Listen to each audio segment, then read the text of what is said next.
Been a couple of weeks now since we've been out here to Land of Legends, hanging out with Justin Haers. He has run here, and he also ran in Florida early this year. So what do you think? You're 9, 10, 11, somewhere in there for a race total? Yeah, I think I just counted. I think there's 11 so far. Much less than we're normally used to racing, that's for sure. Of course, we've had some bad years weather-wise where we probably would have been at 11 by now anyway, right? yeah. There's been some years where the whole month's been rained out. I remember them. Yeah, no, only had one rain out here, and it was last week. So remember, like and subscribe, guys.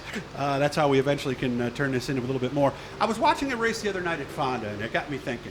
I mean, the track was challenging, I think, or had character. Those are the words we like to use nowadays, right? Yeah. But you guys know what we mean.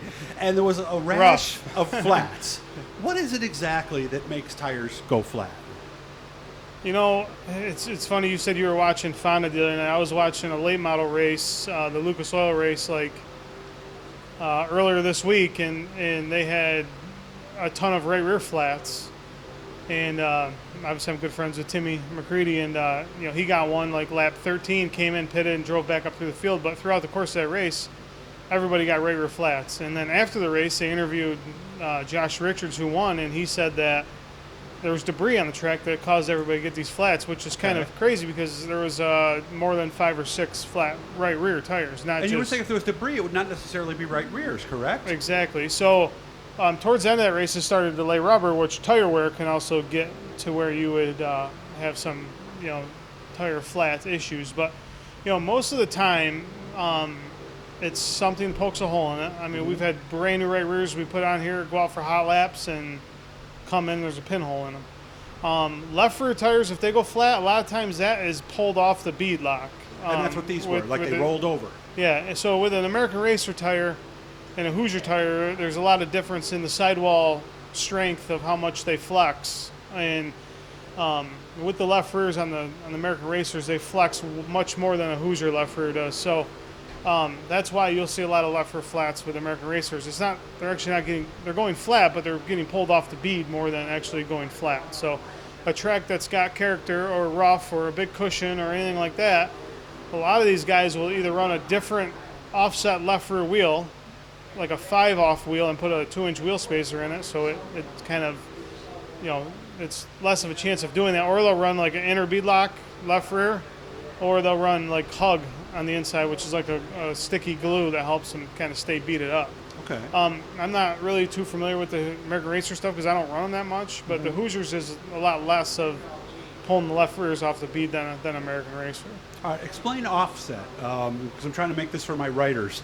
So is that pull the tire in? Does it make more tires stick out away from the rim or on the inside of the rim? So basically going from like a 3-off left rear to a 5-off left rear, basically what you're doing is that where the tire bolts to the hub would be more in the middle of the rim, and a 5-off, and with a 3-off it would be more towards the inside of the rim. You're pulling the tire in. Yeah. So the rim on the outside is actually closer to the sidewall of the tire. Right, with a 3-off compared to 5-off. So theoretically it's supposed to kind of, but you also run a 2-inch wheel spacer, so you're running a 3-off offset, but you're running a 5-inch offset wheel.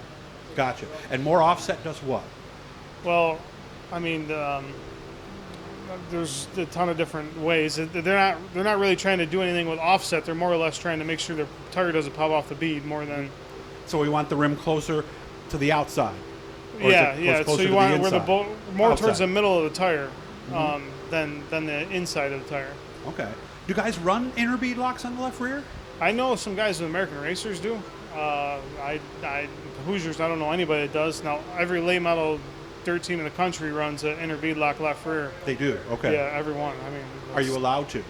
Yeah, you can run them in our class, but I don't know anybody that does it now. I think there's guys that have American Racers that do run inner bead locks. So basically, you hit the bump, and now it goes on the other side of the bump, and it's just enough to roll that tire over. Just rolls it off the bead, and then all the air is out of it. I mean, I've seen people. I've talked to people before that have popped them off the bead, and they get stopped in time. They can mount the tire right back up, and it didn't even put a hole in it. It just literally just ripped it off the bead and didn't do anything to it. So okay, and of course, there's not a lot of tire pressure on that left rear is there? Yeah, we typically run 7 on like a Hoosier, where I think the American Racers, they run like a pound more I heard 8 than a normal Hoosier tire.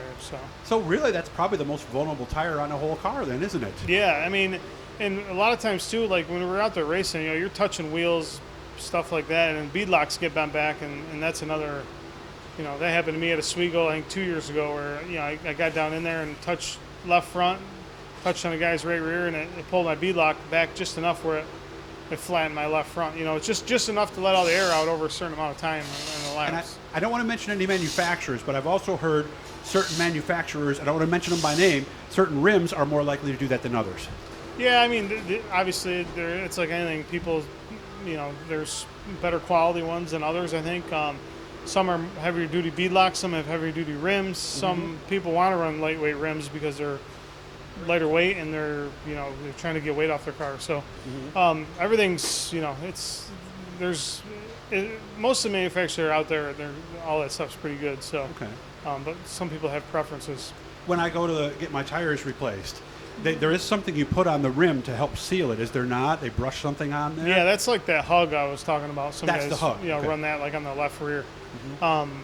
We actually Just the left rear? Yeah, I mean, most people, I don't run that stuff at all because it's so hard to, when you go to break the tire down, it doesn't want to break down. So we don't run anything. We actually run like glass cleaner when we're blowing our tires up to get it to pop up on the bead sooner. Okay, all right. Hope you guys learned something here. Like I said, I saw this on Thursday, so Justin was or Wednesday, excuse me, so I figured Justin's one. We're going to keep looking into this, and that's going to be our next story in AARN. You good? Everything good with the car? Yeah, everything's good. Hopefully we get some racing in. I've enjoyed racing this year. We've been really consistent. We've been right there in top 3 a lot of nights. Just not quite good enough to get to Larry. He's been really, really good here this year. So we keep trying and plugging away. And this is kind of a weird season for I think everybody in the dirt world here. So we're just fortunate enough that we're able here to race at Atlanta Legends and get some weekly shows in here and see what the end of the year brings. There's so much speculation right now. We'll see what happens. Well, maybe I'll see you later on tonight then. Thank you. All right, again, like and subscribe. Hit that little blue E in the corner. Just let you know when we're doing stuff. Doesn't cost any money. We'll see if Justin Haers keep all 4 tires inflated tonight and make his way to victory lane.